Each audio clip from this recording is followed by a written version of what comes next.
ইমানদার মুসলমান জনতা পাবে টাকা দেব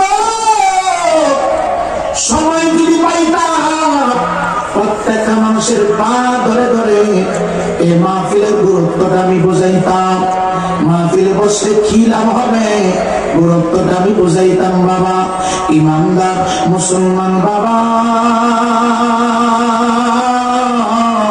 আল্লাহর কসম করে বলি প্যান্ডেলের সামেরান নিচে যতক্ষণ তুমি বসে থাকবা সুবহানাল্লাহ বলা বানাই বলো, আল্লাহু আকবার বলা বানাই বলো, দুরূদ শরীফ পড়া বানাই পড়া, যতক্ষণ তুমি বসে থাকবা ততক্ষণ পর্যন্ত আসমান থেকে বৃষ্টির পানিগুলো টপ টপ করে জমিনটার উপরে যেভাবে পড়ে রে বাবা আমার তোমার আমলনামার ভিতরে আমার তোমার আমলনামা থেকে সেইভাবে গুনাহগুলি ঝরতে থাকবে, সেইভাবে গুনাহগুলি ঝরতে থাকবে। ইমানদার মুসলমান বাবারা এই সুযোগ এই সময় আগামীকালকে আর হবে না, এই সুযোগ এই সময় আগামীকালকে আর এখানে পয়সা পাওয়া যাবে না। এই জন্য অনুরোধ করে বলি রাস্তাঘাটে দোকানপাটে চা বসতেলি বাড়ি ঘরের আঙ্গিনায় দাঁড়াইয়া তুমি সময় নষ্ট করবা না। এই তো ভাই প্রত্যেকটা দিন সকালবেলা আমরা খাবার খাই, প্রতিদিন দুপুর বেলা খাবার খাই, প্রতিদিন রাত্রে আমরা খাবার খাই, একদিন হয়তো না খাইলে কোনো অসুবিধা হবে না। ইমানদার মুসলমান যুবক রে আজকে আমরা খাবারের জন্য ব্যস্ত হয়ে গেলাম, আজকে আমরা অর্থের জন্য ব্যস্ত হয়ে গেলাম, আজকে আমরা দুনিয়া নিয়ে ব্যস্ত হয়ে গেলাম। বাড়িতে খাবার খাই, পীরের দরবারে গেল খাবার খাই, মাহফিলে গেল খাবার খাই, শুধু খাবার আর খাবার, শুধু খাবার আর খাবার। এমন একটা সময় চলে আসবে যুবক তোমার আমার সামনে খাবারই থাকবে, দেহের ভিতরে আত্মাও ঠিক থাকবে, কিন্তু ডাক্তারের নিষেধ খাওয়া যাবে না, ডাক্তার নিষেধ করেছে খাবার খাওয়া যাবে না। এত ডাক্তার এখনের চিন্তাটা করো, এই মুহূর্তে চিন্তা করো যাদের শরীরের ভিতরে ডায়াবেটিস নামক বেমার আমার আল্লাহ ঢুকায় দিছে। এত ডাক্তার বিভিন্ন আইটেমের খাবার সামনে উপস্থিত আছে,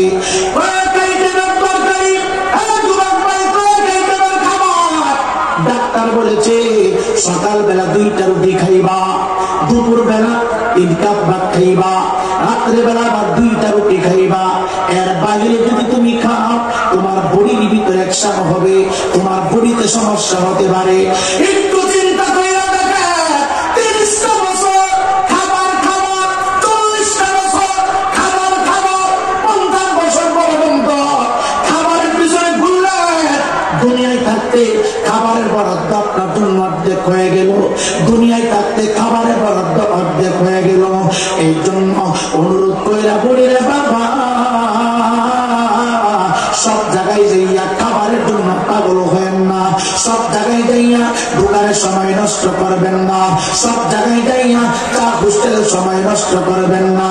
ইমানদার মুসলমান যুবকের মনে রাখবা আমার আল্লাহ আলিমুল গায়ব, আমার আল্লাহ আলিমুন বিযাতিস সুদূর, আমার আল্লাহ ইন্নাকা আনতাস সামিউল আলিম। আমার আল্লাহ দেখেন, আমার আল্লাহ শুনেন, আমার আল্লাহ অন্তরের খবর জানেন। বান্দা 100 বছর পরে কি পরিকল্পনা করবে তাও আমার আল্লাহ জানেন, বান্দা আগামী কালকে পরিকল্পনা করবে তাও আমার আল্লাহ জানেন।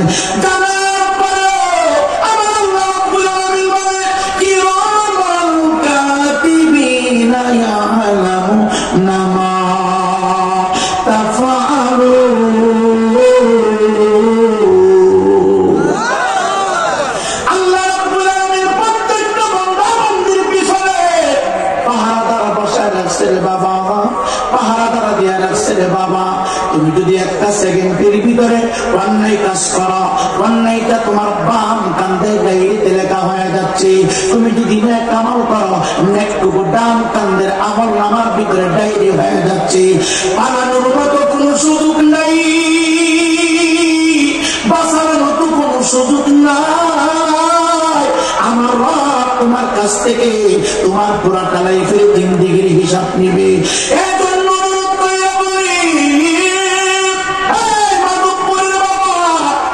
বিভিন্ন থানা থেকে বিভিন্ন জেলা থেকে, বিভিন্ন অঞ্চল থেকে পীরের ফায়েজ হাসিলের জন্য ময়দানে হাজির হয়েছেন। একটু খানাফিরা বন্ধ করে দেন, রং তামাশা বন্ধ করে দেন, বাইরে ঘোরাফেরা বন্ধ করে দেন। উলামায়ে কেরাম কি বলতে চাই মনোযোগ দিয়ে শুনেন। আপনার জিন্দেগি পরিবর্তন হয়ে যাবে, আপনার লাইফ পরিবর্তন হয়ে যাবে। শুনুন, একজন মানুষ সুস্থ হয়ে গেলে তাকে সুস্থ করার জন্য যেমন ডাক্তারের প্রয়োজন হয়, হাসপাতালে ভর্তি করলে ডাক্তার চিকিৎসা দিলে যেমন রোগীটা আস্তে আস্তে করে সুস্থ হয়ে যায়, তেমনি ভাবে আমার সবাই গুনার সাথে যুক্ত। আমি আমির হোসেন নারী পড়ি গুনার সাথে যুক্ত, আপনার গুনার সাথে যুক্ত। হয়তো আমার চাইতে আপনার অপরাধ কম করেছেন এমন কোন মানুষ নাই বলতে পারবে না আমার নামার ভিতরে কোনো গুনাহ নাই। প্রত্যেকটা মানুষ গুনার সাথে যুক্ত, সবাই অপরাধের সাথে যুক্ত। বলবেন হুজুর কি বলে, অপরাধ আমরা কিভাবে ক্ষমা করাইব, আমরা গুনাহ কিভাবে মাফ করাইব? অসুস্থ মানুষ যেমন ডাক্তারের চিকিৎসা দিলে অসুস্থ মানুষটা সুস্থ হয়ে যায়। কোন পাপিষ্ঠ বান্দা কোরআনের মাহফিলে যদি বসে যায়, কোন অপরাধী বান্দা উলামায়ে কেরামের সামনে যদি বসে যায়, কোন পাপিষ্ঠ বান্দা হক্কানি পীর মাশায়েখের সামনে যদি বসে যায়, এই পীর মাশায়েখের দিকে যতক্ষণ তাকায় থাকবে রে বাবা, ততক্ষণ পর্যন্ত জিন্দেগির আমলনামা থেকে গুনাহগুলি ধরতে থাকবে, গুনাহগুলি ধরতে থাকবে। চিৎকার দিয়ে আল্লাহু আকবার বলা যাবে না? একটু আওয়াজ দিয়ে বলেন না ইয়া রাসূলুল্লাহ। ইমানদার মুসলমান বাবারে, শুধু খাও দাও ফুর্তি করো, এইভাবে কিন্তু সময় চলবে না। এই জগতের ভিতরে আমার আপনার নবী হায়াতুন নবীকে আমার আল্লাহ দোনো জাহানের বাদশা বানিয়ে পাঠিয়েছে। আমার নবী যদি ইচ্ছা করতে না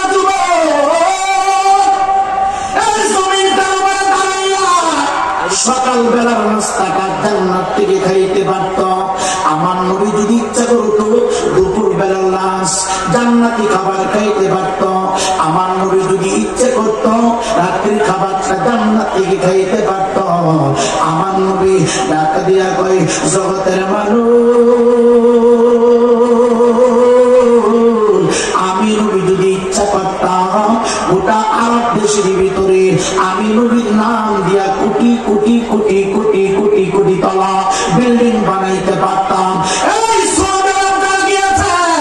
আরব দেশে যারা গিয়েছেন বিভিন্ন মানুষের নাম দিয়ে বিল্ডিং পাওয়া যায়, বিভিন্ন মানুষের নামে ভবন পাওয়া যায়, কিন্তু আমার নবী বলে আমি বাংলাদেশের নবী না, আমি ইন্ডিয়ার নবী না, আমি পাকিস্তানের নবী না, আমি গোটা বিশ্ববাসীর জন্য নবী, আমি কলকাতার জন্য নবী, ৮০,০০০ আলমের জন্য নবী, ১৮,০০০ মাখলুকাতের জন্য নবী, ৯,৯৯৯টা জাতের জন্য নবী। আমি নবী যদি ইচ্ছা করতাম বলে এই জমিটা কত দিন বাকি আমরা জানিলাম না আল্লাহ, মরণের কত দিন বাকি আমার জীবনে, কত দিন বাকি আমি জানিলাম না আল্লাহ, মরণের কত দিন বাকি আমার, মরণের কত দিন বাকি আমরা জানিলাম না আল্লাহ, মরণের কত দিন বাকি।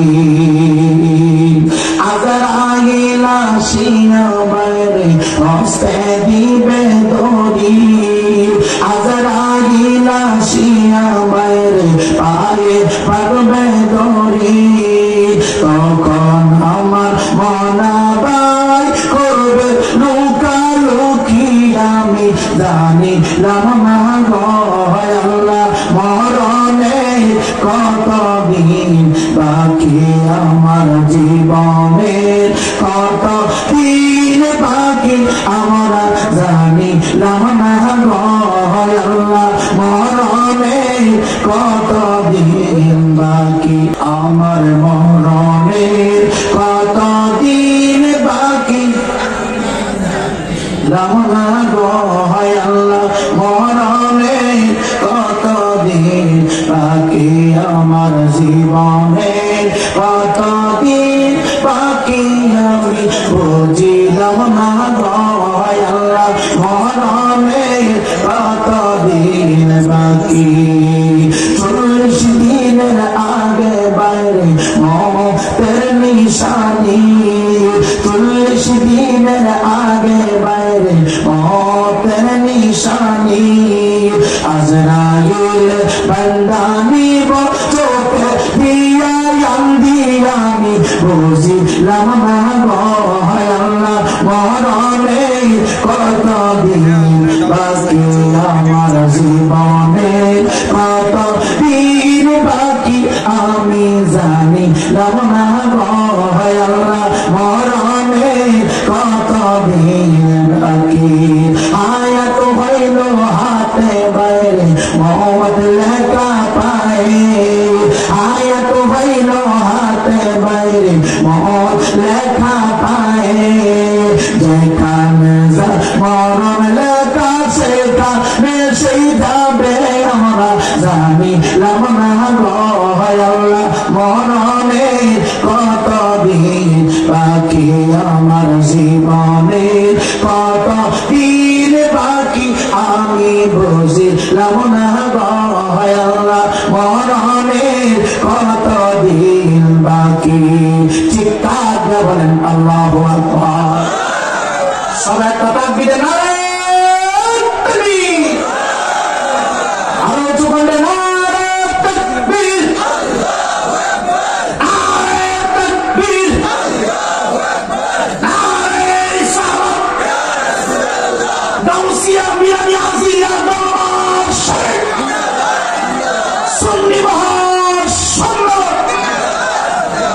সকলে বলি মারহাবা।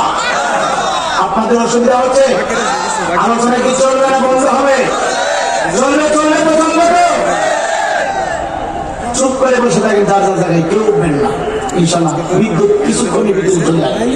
আল্লাহ পাক আমাদের সকলকে ধৈর্য নিয়ে কথা শোনার সুযোগ করে দেয়। জোরে বলেন আমিন। সম্মানিত হাজিরের মধ্যে দেখছি নবীর কামাল জগতের মানুষ শুনো, আমি নবী যদি ইচ্ছা করতাম রে মানুষ আমি গোটা মক্কা নগরের আশেপাশে গলিতে গলিতে কোটি কোটি কোটি কোটি কোটি কোটি তলা বিল্ডিং বানাইতে পারতাম।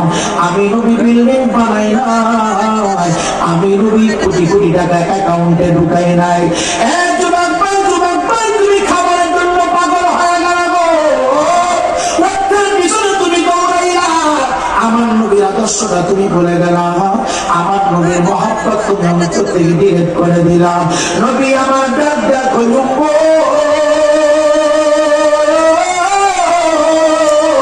আমি দুর্ধানের বাদশা, আমি নবী ৮০,০০০ আলমের বাদশা, আমি আল্লাহ পাকের হাবিব। আমি নবীকে যদি সৃষ্টি না করতো রে আমার আল্লাহ কোনো কিছুই সৃষ্টি করত না। আমি নবীদের খুঁজলাম মুবারকের ভিতরে, একদিন না ২ দিন না ৩ দিন হয়ে গেল রে, ঘরের চুলায় আগুন জ্বলে না, পাত্রের ভিতরে কোনো খাবার নাই।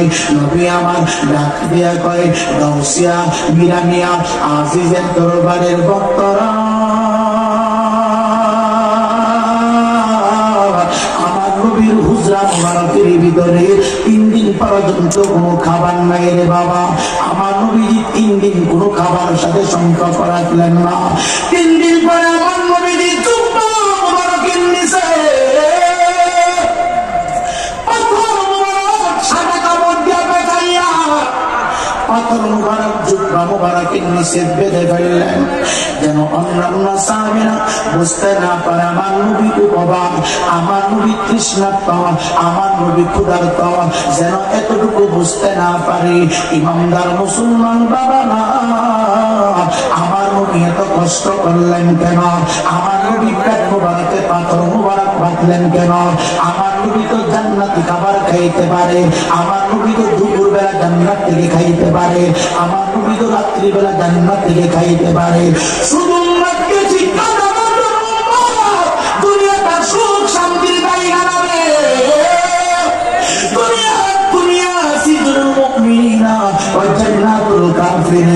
দুনিয়াটা মুমিন বান্দার জন্য একটা জেলখানার মতো, আর কাফের মুশরিকদের জন্য এই দুনিয়াটা বালাখানার মতো।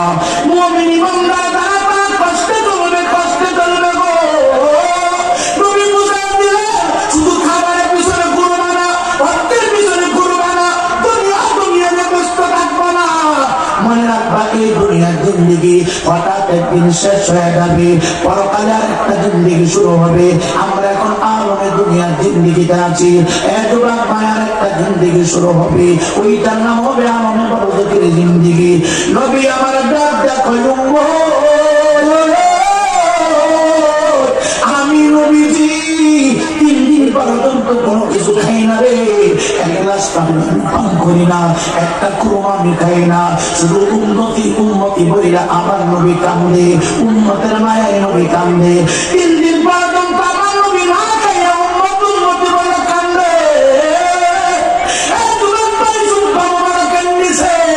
আমার নবীজি পাথর মোবারক বেঁধে ফেললেন যেন অন্যান্য সাহাবীরা বুঝতে পারে আমার নবীজির পেট মোবারকটা একটু উঁচু, মনে হয় একটু আগে আমার নবী খানা খেয়েছে, আমার নবী মনে হয় আর ক্ষুধার্ত নাই।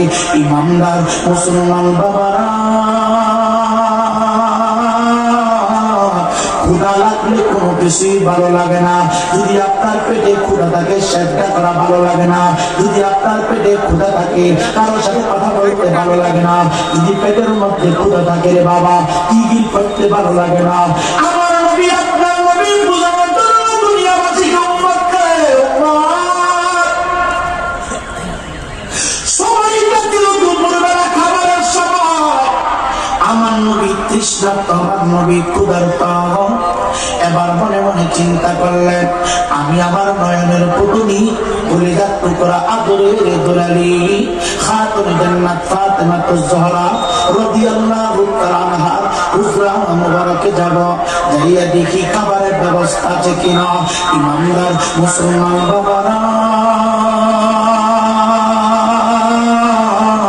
হায়াতুন নবী, জিন্দা নবী, রহমতের নবী, দুরুদানের বাদশা খাতুনে জান্নাত ফাতেমাতুজ জোহরা রাদিয়াল্লাহু তাআলা আনহা হুজরা মুবারকের সামনে হাজির হয়ে গেলেন। আমার নবীজি হুজরা মুবারকের বাহিরে দাঁড়াইয়া গো লম্বা করে ফাতেমাকে সালাম দিল। ফাতেমাতুজ জোহরা রাদিয়াল্লাহু তাআলা আনহা বুঝতে পারলেন যে তার আব্বা হুজুর তার বাড়িতে আগমন করেছে। ফাতেমা বুঝতে বাকি না, এখন তো দুপুর বেলা খাবারের সময়, আমার আব্বা মনে হয় খাবারের জন্য এসেছে। ফাতেমা ডাক দিয়ে কই জগৎবাসী রে, আমি চৌকাঠটা খুলিয়া, আমি দরজাটা খুললাম, খুলিয়া আমার হায়াতুন নবী, জিন্দা নবী চেহারা মুবারকের দিকে তাকাইলাম। তাকায় দেখি আমার হায়াতুন নবীর চেহারা মুবারক টুকু মলিন হয়ে আছে, শুকনো শুকনো বোঝা যায়। আমি বুঝতে পারলাম আমার বাবা ক্ষুধার্ত, আমার বাবা তৃষ্ণার্ত, আমার বাবার খাবারের প্রয়োজন। এই যুবক ভাই রে, ফাতেমা আমার নবীজির চেহারা মুবারকের দিকে তাকায় আছে, আর আমার নবীজি ফাতেমার চেহারার দিকে তাকায় আছে। ইমানদার মুসলমান বাবারা, আমার নবীজি বুঝতে পারলেন যে ফাতেমার ঘরের ভিতরে কোনো খাবারের ব্যবস্থা নাই, ফাতেমার চেহারা তো মলিন হয়েছে, শুয়ে আছে রে বাবা। আমার নবী খাবারের কথা জিজ্ঞাসা করলো না রে, আমি তোমার কাছ থেকে জানতে চাই তুমি কি দুনিয়া চাও নাকি আখিরাত চাও, দুনিয়ার সুখ শান্তি চাও, দুনিয়ার ভোগ বিলাস চাও নাকি আখিরাতের জিন্দেগি চাও। ফাতেমা ডাক দেখো ইয়া রাসূলুল্লাহ, নবী গো দুনিয়ার জিন্দেগি শুরু হয়েছে, হঠাৎ একদিন শেষ হয়ে যাবে। দুনিয়ার জমিনে আজকে আছি কালকে চলে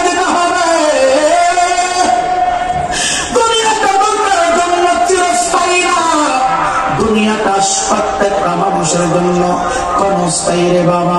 আজ আসি তবু কালকে নাই, নিঃশ্বাসের কোনো বিশ্বাস নাই বাবা। আজ আসি তবু কালকে নাই, নিঃশ্বাসের কোনো বিশ্বাস নাই। দমে দমে দম ফুরাইলো, দমে দমে দম ফুরাইলো, এইদিকে কারো চিন্তা নাই। আজ আসি তবু কালকে নাই, নিঃশ্বাসের কোনো বিশ্বাস নাই। হবে যখন সমুদ্রী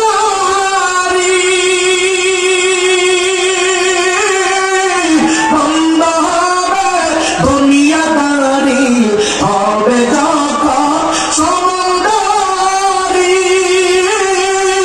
বন্ধ হবে দুনিয়াদারি, সব ছাড়িয়া যাবে পাগলা, সব ছাড়িয়া যাবে তুমি, পরে রবে কবরায়। আজ আসি তবু কালকে নাই, নিঃশ্বাসের কোনো বিশ্বাস নাই বাবা। আজ আসি তবু কালকে নাই, নিঃশ্বাসের কোনো বিশ্বাস নাই। দমে দমে দম ফুরাইলো, দমে দমে দম ফুরাইলো, এইদিকে কারো চিন্তা নাই। আজ আসি তবু কালকে নাই, নিঃশ্বাসের কোনো বিশ্বাস নাই। নবী কামলা ডাক ডাক হায় কোন নবী জিন্দা নবী নবী নবী দুদার বস নবী ডাক ডাক ফাতেমা তুমি কি দুনিয়া চাও নাকি আখিরাত চাও আমি জানতে চাই। ফাতেমা বুঝতে বাকি নাই, বাবা বুঝে ফেলেছে আমার হুজরা মুবারকের ভিতরে খাবার নাই। নবীজি 3 দিন খাবার থেকে বেরোত, আর ফাতেমা তুজুহরা রাদিয়াল্লাহু তাআলা আনহার হুজরা মুবারকের ভিতরে 2.5 দিন প্লাস ঘরের চুলায় আগুন জ্বলে, পাতিলের ভিতরে কোনো খাবার নাই। নবী আমার ডাক ডাক ফাতেমা তুমি কি দুনিয়া চাও নাকি আখিরাত চাও? নবী জানতে চান। ফাতেমা ডাক ডাক ইয়া রাসূলুল্লাহ ইয়া হাবিবাল্লাহ, দুনিয়াতে আজ আছি কাল চলে যেতে হবে। দুনিয়াটা কারোর জন্য চিরস্থায়ী না, প্রত্যেকটা মানুষের জন্য ক্ষণস্থায়ী। প্রত্যেকটা মানুষ চলে যেতে হবে, প্রত্যেকটা মানুষের সামনে মালাকুল মউত আজরাইল আলাইহিস সালাতু ওয়াস সালাম হাজির হবে। যেই দুনিয়া শুরু হয়েছে হঠাৎ একদিন শেষ হয়ে যাবে আমার জিন্দেগি। এই দুনিয়াতে আমি ভোগ বিলাস করতে চাই না, আমি সুখের জিন্দেগি করতে চাই না। যে জিন্দেগির শুরু আছে আর কোনো শেষ নাই, ওই জিন্দেগিতে আমি সুখ শান্তি করতে চাই, ওই দুনিয়ার জিন্দেগির সুখ বিলাস করতে চাই। নবী আমার ডাক ডাকে ফাতেমা শুনো শুনো শুনো শুনো শুনো, তুমি যদি আখিরাত চাও তাহলে শুনো, তুমি এখন থেকে সাইয়্যিদাতুন নিসা আহলিল জান্নাহ চিৎকার করে আল্লাহু আকবার। সকলে তো দরুদ শরীফ পড়েন আল্লাহুম্মা সাল্লি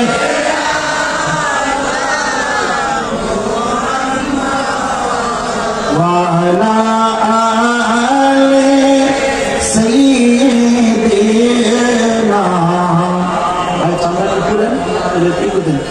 ওয়া আলা আলি সাইয়্যিদিনা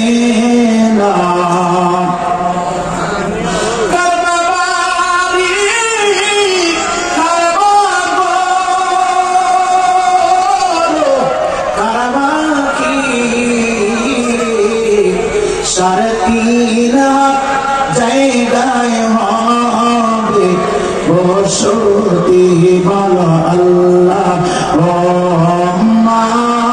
সাল্লি আলা মুহাম্মাদ ওয়া আলা সাইয়্যিদিনা। ইমানদার মুসলমান যুবক আমার নবীর পবিত্র নাম মুবারককে বলো ফাতেমা তুমি সাইয়্যিদাতুন নিসা আহলিল জান্নাহ। ফাতেমা এই পানিতে বসে একটা মুস্কি হাসি মারলেন। পেটের ভিতরে খাবার নাই, ক্ষুধার্ত তৃষ্ণার্ত, আখিরাতের এত বড় সুসংবাদ শুনিয়া ফাতেমা একটা মুস্কি হাসি মাইরা ডাকতে কই, বাবাজি ইয়া রাসূলুল্লাহ, ইয়া হাবিবাল্লাহ, মায়ার নবী গো, আপনার চেহারা মুবারকটুকু শুকে আছে, আপনার চেহারা মুবারকটুকু মলিন হয়ে গেছে। কারণ কি? আমার নবী কোনো কথা বলে না। আমার নবী ডাক দেখে, ফাতেমা তুমি এখন বড় খুশি না বেজার? ফাতেমা একটা মুস্কি হাসি দেখে, ইয়া রাসূলুল্লাহ, যে নিয়ামত বরাদ্দ করা হয়েছে এই নিয়ামতের উপযুক্ত আমি ফাতেমা না, তারপর আল্লাহর পক্ষ থেকে বরাদ্দ হয়েছে।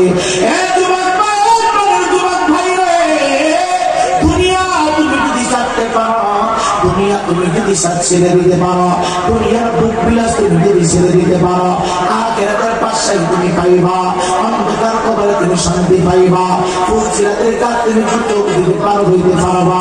ইমানদার মুসলমান বাবারা,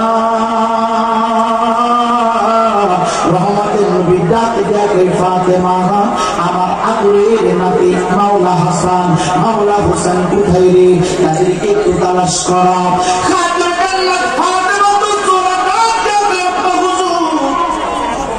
মাওলা হাসান মাওলা হোসেন দুইটা ভাই একটু আগে খেলাধুলা করে তারা একসাথে ঘুমায় পড়েছে।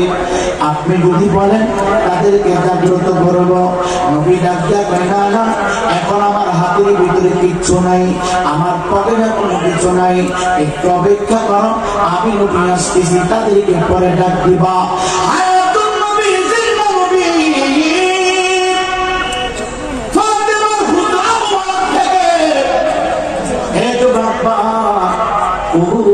পাহাড়ের দিকে রওনা হয়ে গেছে, উহুদ পাহাড়ের দিকে রওনা হয়ে গেছে বাবা। সাথে 11 বছরের খাদেম আনাস ইবনে মালিক রাদিয়াল্লাহু তাআলা আনহু, আমার নবীজির খাদেম, আমার নবীজির আশিক, আমার নবীর গোলাম। আনাস ইবনে মালিক জগতের মানুষ, আমার নবী সম্পর্কে আমি মালিকের কাছ থেকে তোমরা শুনে নাও, আমি মালিকের কাছ থেকে তোমরা জেনে নাও।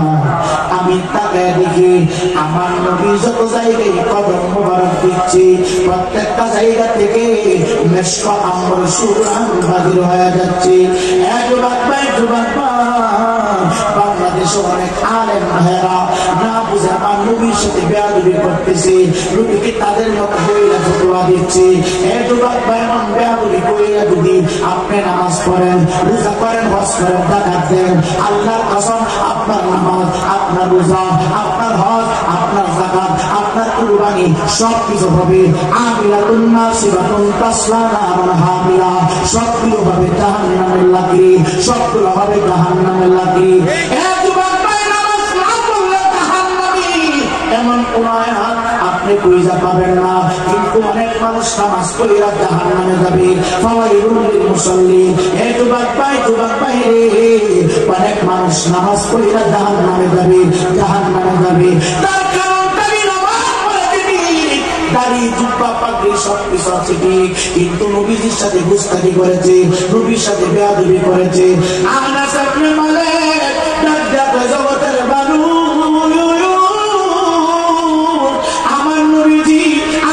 কদম মুবারক বাড়া, আর আমি আনাস ইবনে মালিক নবীর পিছনে পিছনে হাঁটি।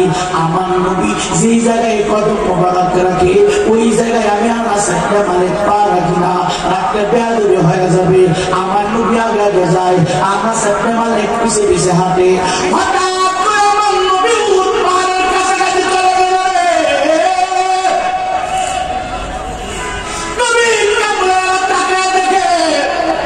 পাহাড়ের আশপাশে অনেকগুলো খেজুরের বাগান দেখা যায়, অনেকগুলো খেজুরের বাগান দেখা যায়। একজন মুরব্বী মানুষ, চুলগুলো পেকে গেছে, দাড়ি পেকে গেছে, গায়ে চামড়া খসখসা হয়ে গেছে, লোকটাকে দেখতে অনেক লম্বা দেখা যায়, চুলগুলো অনেক লম্বা। আমার নবীর তাকে দেখে ওই বাবা থেকে বালতি দিয়া পানি উঠাইতেছে, পানি এক বালতি পানি ওঠায়, খেজুর গাছের তলায় এক বালতি পানি ডালে, দ্বিতীয় বালতি উঠায়, দ্বিতীয় বালতি পানি খেজুর গাছের গোড়ায় ডালে।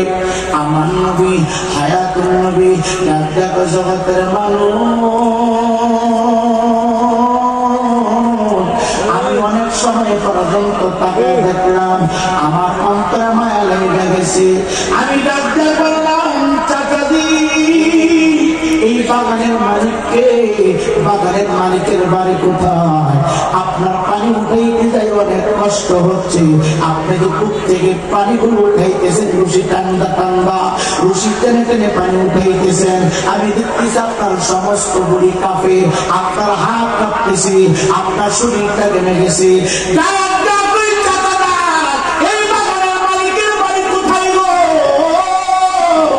আমি মালিকের সাথে একটু কথা বলতে চাই। মুরব্বী লোকটা ডাক দিয়া কই, কেন কেন কেন কেন, আমি আপনার জবান থেকে শুনতে চাই। নবী কামলেওয়ালা ডাক দিয়া কই, চাচা এই মুহূর্তে আমার একটা কাজের প্রয়োজন, আমার একটা কাজের প্রয়োজন, আমি একটা কাজে লাগতে চাই। ইহুদি আমার নবীকে চেনে না, এই লোকটা আমার নবীকে চেনে না। নবী কামলেওয়ালা ডাক দিয়া কই, একটা কাজের প্রয়োজন, আমি মালিকের সাথে কথা বললাম, বাগানের কাজ দিতে চাই। বিদ্যার লোকটা নবীর চেহারা মোবারকের দিকে তাকায়, নবীর চুল মোবারকের দিকে তাকায়, নবীর দাড়ি মোবারকের দিকে তাকায়, নবীর হাত মোবারকের দিকে তাকায়। মুরব্বী ডাক দেয়া কই, বাগানের মালিক অন্য কেউ না, বাগানের মালিক আমি নিজে। তুমি যে কাজ করবা, এই হাত তো কাজের হাত বোঝা যায় না, এই চেহারা তো কাজের চেহারা বোঝা যায় না। তুমি কে গো? তোমার জবানের ভাষা এত সুন্দর, তোমার মুখের বাক্যগুলো এত সুন্দর, আমি আমার লাইফে এত সুন্দর আওয়াজ কোনোদিন শুনি নাই, এত সুন্দর কণ্ঠের আওয়াজ শুনি নাই। অনেক গলেতে তসবিহ